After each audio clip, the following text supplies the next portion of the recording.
دین کی تعلیم، دین کی تربیت اور ثقافت و تہذیب سے بڑا زیور کوئی زیور نہیں ہو سکتا ہے۔ یہ گہنے اور یہ سونے اور یہ چاندی، یہ جواہرات، یہ موتی اور یہ ہیرے، کہ جب علم دین اور جب شریعت دین، شریعت حق آ جائے تو اس کا کوئی ان سے مقابلہ ہی نہیں ہے۔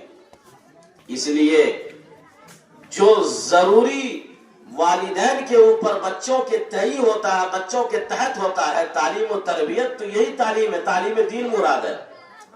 اور باقی آپ اسے جتنا پڑھانا چاہیں، دنیاوی تعلیم بھی دیجئے جو ضروری ہے وہ بھی دیجئے، ڈاکٹر انجینئر بنائیے، کوئی مسئلہ نہیں ہے، خوب بنائیے، بالکل ہونا چاہیے اور بننا چاہیے۔ جسے اللہ نے اتنا دیا ہے کہ وہ ڈاکٹری پڑھا سکیں بچوں کو، بچیوں کی، تو ان سے میں کہتا ہوں کہ آپ ضرور پڑھائیے، اپنے آپ کے اوپر لازم کر لیجئے کہ آپ اپنی بچیوں کو بھی ڈاکٹر بنائیں گے اور بچوں کو بھی ڈاکٹر بنائیں گے۔ جسے اللہ نے دیا اتنا تو ضرور کیجئے۔ یا بڑے بڑے دانشوران اور بڑے بڑے تعلیم گاہوں میں جا کر کے تعلیم حاصل کرنے کے لیے اسے بھیجیے اور آمادہ کیجئے، ضرور کیجئے۔ اگر اللہ نے آپ کو اتنی وسعت دی ہے تو ضرور اپنے بچوں کو دنیاوی تعلیم سے بھی آراستہ کیجئے، اور دینی تعلیم تو بدرجہ اول اور اتم درجہ میں، پہلے درجہ میں آپ اپنے بچوں کے ایمان کو بنائیے۔ جب ہمارے بچوں میں ایمان ہوگا،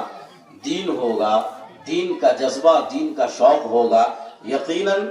پھر وہ گھر بڑا ہونہار ہوگا۔ یہ یاد رکھیے گا اس باتوں کو، اور خصوصاً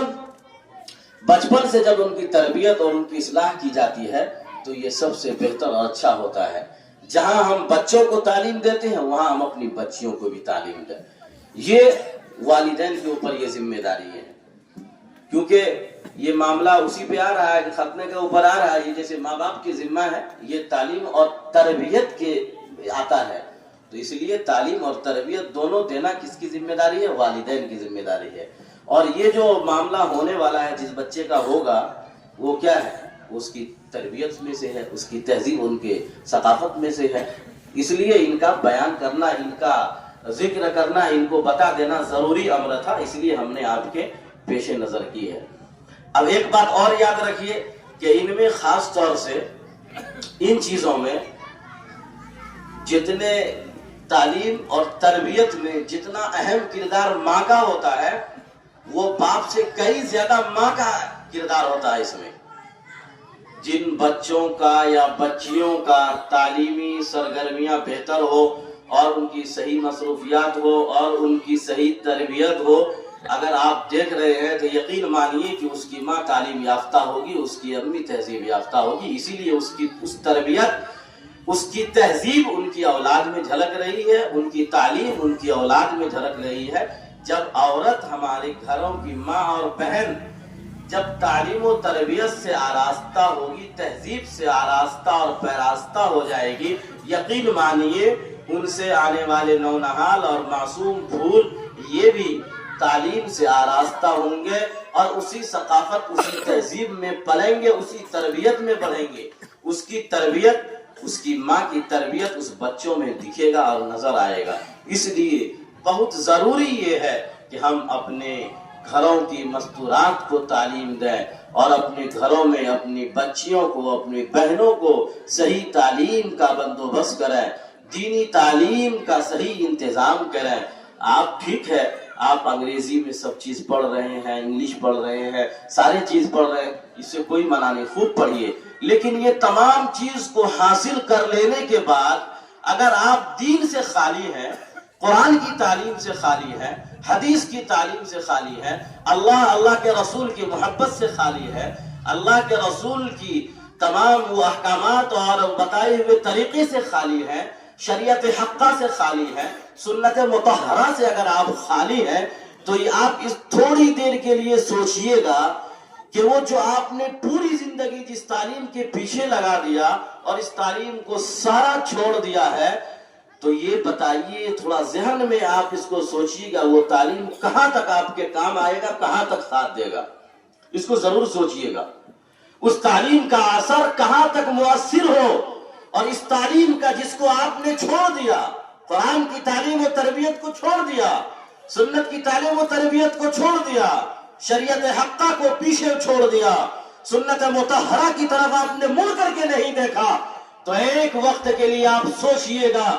کہ جس تعلیم کو ہم نے مڑ کے دیکھنے کی کوشش نہیں کی، تعلیم ہمارا تھا، وہ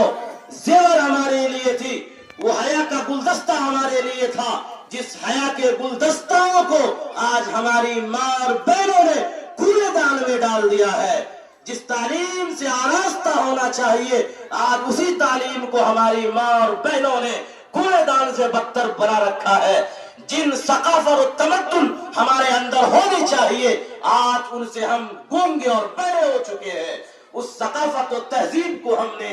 کوسوں دور پیچھے چھوڑ رکھا ہے۔ آج سے پچھلی صدی میں تو ملتی ہے، لیکن اس صدی میں ہمیں دیکھنے کو نہیں ملتا۔ وہ واقعات، وہ مثالی ماؤں کے کردار، وہ مثالی ماؤں کے وہ تربیت، وہ مثالی ماؤں کی وہ بچوں کو دینے کا انداز تہذیب کہاں گم ہو گئی،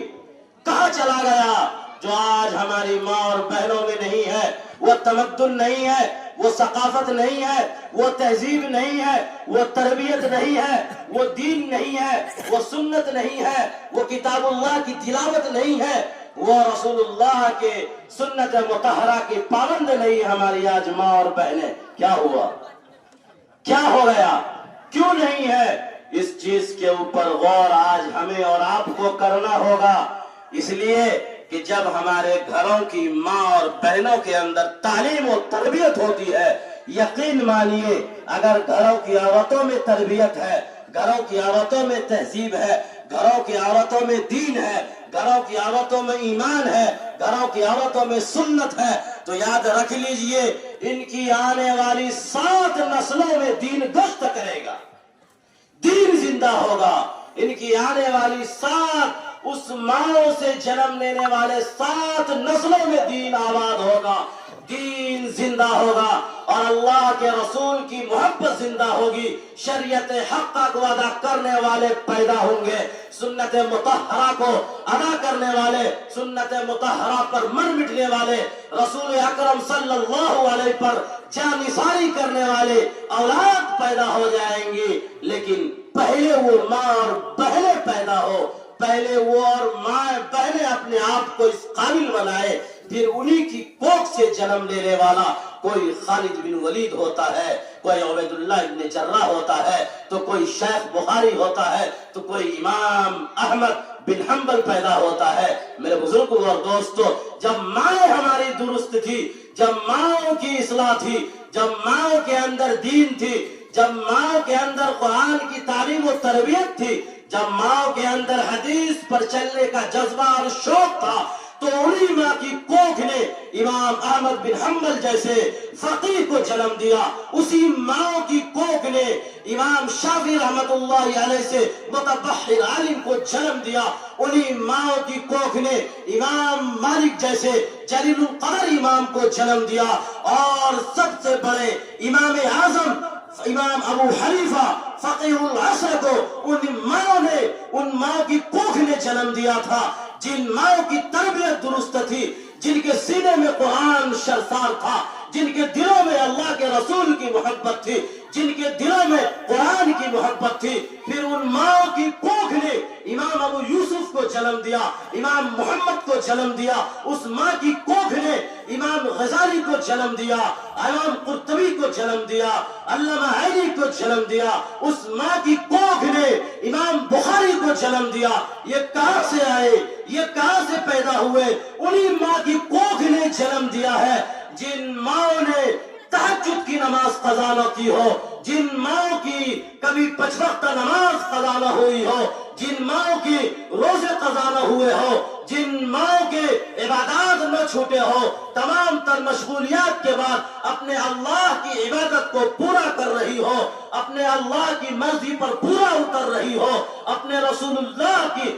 سنت پر پورا عمل کر رہی ہو۔ جب ماں رسول اللہ کی سنت پر پورا عمل کرے گی تو اولاد رسول اللہ کی سنت کو زندہ کرنے والا پیدا ہوگا۔ جب ماں اللہ کے دین پر عمل کرنے والی ہوگی تو اولاد اللہ کے دین کو بلند کرنے والا ہوگا۔ جب ماں کے اندر قرآن کی محبت دلوں میں آ جائے گی تو اولاد قرآن کو قاری ہوگا، قرآن کو پڑھنے والا ہوگا، قرآن کو پھیلانے والا ہوگا، قرآن کو سکھانے والا ہوگا، قرآن کو بتانے والا ہوگا۔ جب ماؤں کے دلوں کے اندر شوق علم کا، جذبہ علم کا پیدا ہوگا، دین کا داعی ہوگا، تو اولاد پھر دین کا داعی پیدا ہوگا۔ پھر ویسی ہی ماؤں کے کوکھ سے توحید کا ڈنکا بجا دینے والا جنم لیتا ہے، اسلام کا پرچم دنیا میں لہرا دینے والا پیدا ہوتا ہے۔ پھر انہی ماؤں کی کوکھ پھر